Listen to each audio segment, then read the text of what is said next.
ಕೀಳು ಮಟ್ಟದ ಅಭಿರುಚಿಗಾಗಿ ಸಂಪಾದನೆಗಾಗಿ ಏನು ಶ್ರೇಷ್ಠವಾದ ಸಾಹಿತ್ಯವನ್ನು ಜಾನಪದ ಕಲೆಯನ್ನು ಕೆಡಿಸ್ತಾ ಇದ್ದಾರೆ ಅಂಥ ಕಲಾವಿದರಿಗೆ ಕಠಿಣ ಕ್ರಮ ಆಗಬೇಕು.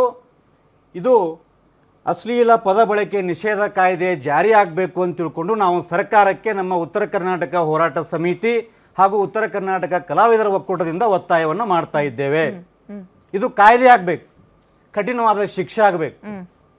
ಇವತ್ತು ನಮ್ಮ ಯುವಕರು, ನಮ್ಮ ಶಾಲೆಯ ಮಕ್ಕಳು, ಮಹಿಳೆಯರು ಭಾಳಷ್ಟು ನಾಚಿಕೆ ಪಡುವಂಥ, ಭಾಳಷ್ಟು ಹೇಸಿಕೆ ಪಡುವಂಥ ವಾತಾವರಣ ನಮ್ಮ ಭಾಗದಲ್ಲಿ ನಿರ್ಮಾಣ ಆಗಿದೆ. ನಾಚಿಕೆ ಅನ್ನೋದಕ್ಕಿಂತ ಮುಜುಗರ.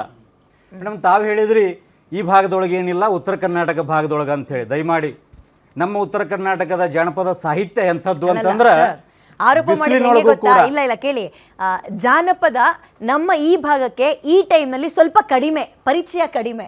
ಬಟ್ ನಿಮ್ಮಲ್ಲಿ ಇನ್ನೂ ಹಚ್ಚ ಹಸಿರಾಗಿದೆ, ಅದೊಂದು ಕ್ರೆಡಿಟ್ ನೀವು ತಗೊಳ್ಳಿ. ಅದರ ಜೊತೆಗೆ ಆ ಭಾಷೆಯನ್ನ ಹಂಗೆ ಬಳಸಬೇಕು ಅನ್ನುವಂಥದ್ದು ನಮ್ಮವ್ರಿಗೆ ಅಷ್ಟು ಐಡಿಯಾ ಇಲ್ಲ. ಹಾಳು ಮಾಡ್ತಾ ಇರೋದು ಅಲ್ಲಿಂದಲೇ ಅಂತ ನಾನು ಹೇಳಿದ್ದು. ಉತ್ತರ ಕರ್ನಾಟಕದ ಪ್ರತಿಭೆಗಳೇ ಈಗ ಬರ್ತಾರೋ ಜನ್ಜಿ ಅಂತ ಕರೀತಾರಲ್ಲ, ಆ ಪ್ರತಿಭೆಗಳು ಹಾಳು ಮಾಡ್ತಾ ಇರೋದು ಅಂತ ನಾನು ಹೇಳಿದ್ದು.